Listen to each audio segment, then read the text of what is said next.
Hi friends, பாத்திரம் தேய்க்க யாராருக்கு பிடிக்காது? எனக்கும் பிடிக்காது.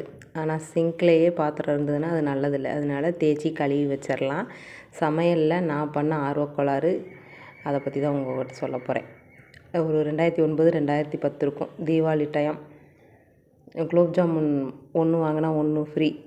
அந்த மாதிரி 2 பாக்கெட் வாங்கிட்டு வந்து 2ஐயும் உருண்டை பிடிச்சி ரெடி பண்ணுறதுக்கு ஸ்டார்ட் பண்ணிட்டேன்.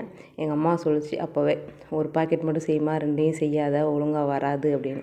இருந்தாலும் ஆர்வக்கோளாறில் பிசைஞ்சி எண்ணெய்க்குள்ளே போட்டேன். எல்லாம் கரைஞ்சி போயிடுச்சு. பாதியை சுட்டு எடுக்கும்போதே கரைஞ்சி போயிடுச்சு. மீதியை எண்ணெய்க்குள்ளே போடவே இல்லை. அப்படியே எடுத்து கொண்டு போய் எங்கள் வீட்டுக்கு மேற்கால இருக்க உரக்கிணத்துல கொண்டு போய் போட்டுட்டேன்.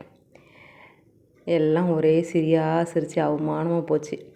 இந்த மாதிரி ஆர்வக்கோளாறில் நான் ஃபஸ்ட்டு செஞ்ச ரெசிபி குலோப் ஜாமுன். நீங்களாம் எது செஞ்சீங்க அப்படின்னு சொல்லுங்கள். பாய்.